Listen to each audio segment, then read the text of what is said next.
made the extremely tough decision to leave my husband last year after being with him for 21 years. We were married for 8 years. And my ex-husband is not a bad guy, wonderful father.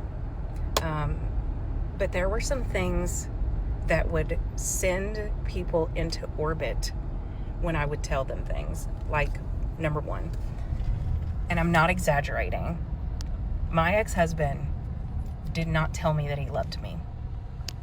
That sends people into outer space when I tell them that. That was something that I accepted, we'll call it accepted, but now I see it as settling. I had accepted this about him, but what ended up happening is years and years and years of what I will consider emotional neglect, unintentionally. I began to resent him, and there's a few videos that I want to make of things that I've learned, especially with us coming up on 1 year divorced, and what I learned about divorcing the good guy and what a villain that makes you, how hard it is on your kids. I just want this to reach someone going through the same thing or thinking about divorcing the good guy.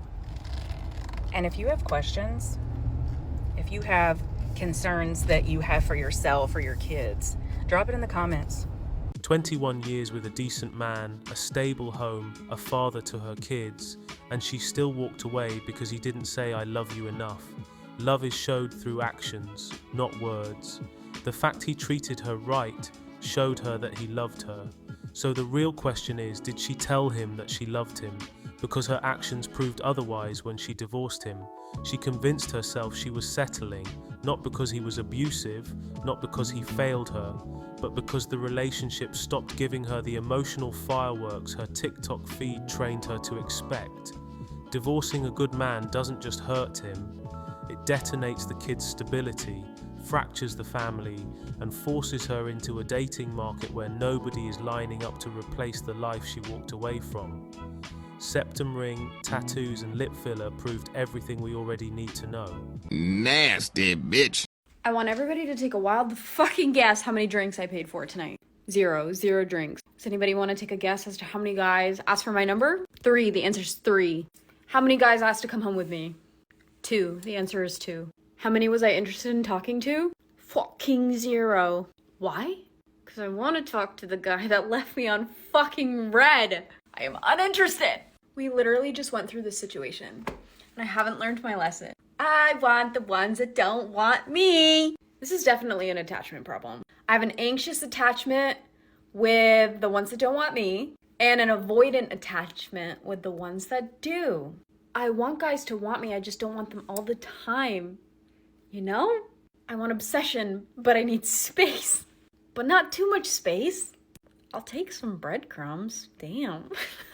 I just want a hyperfixation to work out. At least for a little bit. I want to have fun, flirty fun, and be into somebody I'm actually into. It's a rough life out here.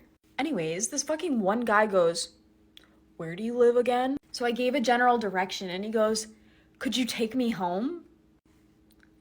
Why do guys want to be princesses so bad?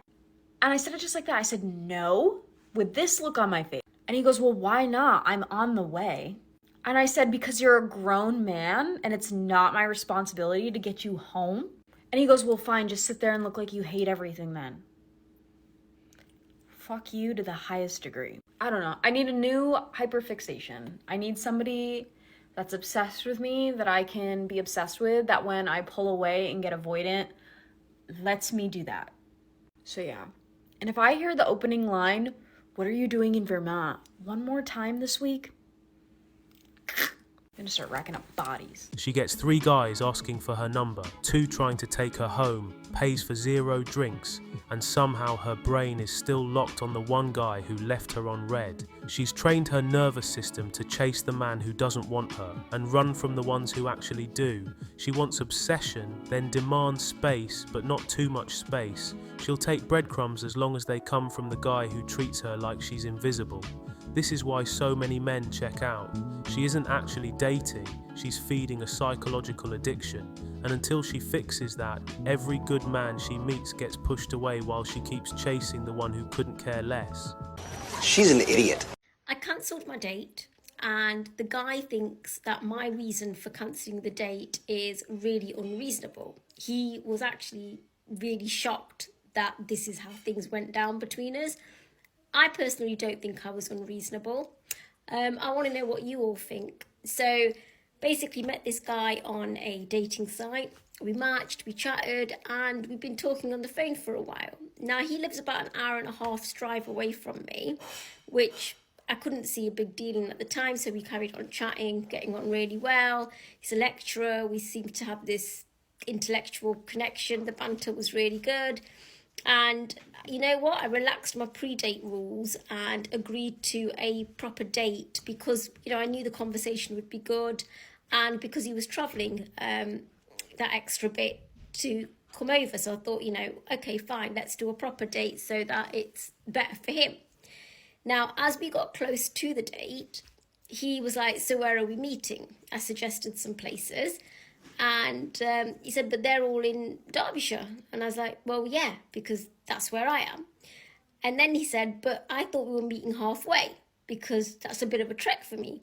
And I went, yeah, I know it's a bit of a trek for you. That's why I agreed to a dinner date. And he was like, yeah, but what's wrong with meeting halfway? And I was like, well, that's something I don't do. I expect the guy to always come to me. That's how I've always done it. That's how I do it. And that's how it's going to be. So, you know, if you're prepared to come and meet me here, then we'll go on a date. And he's like, you're being really unreasonable. He said, this is shocking. He was actually shocked, and he said, it's shocking. Because I can't believe that you're not prepared to meet halfway. Like, all this chat, all this time, what a waste. And I was like, wow. I was like, well, you know what? This is how it is. You want to go on a date with me? You have to come to where I am. Otherwise, forget it. Let's leave it then. And he put the phone down. And then he rang me back. And he was like, Mandy, honestly, seriously, like, why can't you just meet me halfway? And I'm like, seriously, why can't you just come here? Duh. So anyway, I said, leave it, just leave it. Goodbye, I wish you all the best, bye-bye. And then obviously he messaged a bit more, his frustration, his shock, and that I'm being really unreasonable. But I just said, look, I wish you all the best, goodbye. So what do you all think? Do you think that I'm being unreasonable, or do you think that's perfectly gentlemanly behaviour to always come where the lady is? In her mind, a man showing effort isn't enough unless he shows all the effort, while she contributes nothing except her presence. She genuinely believes that her personal dating rule, the man must always come to me, is some universal law of nature instead of an entitlement she invented on the spot. She framed his completely reasonable request as an attack on her dignity. Meanwhile, he simply expected something adults call reciprocity. She said dating is exhausting, but she is the one who is exhausting. Jeez, what a bitch. Real men of genius.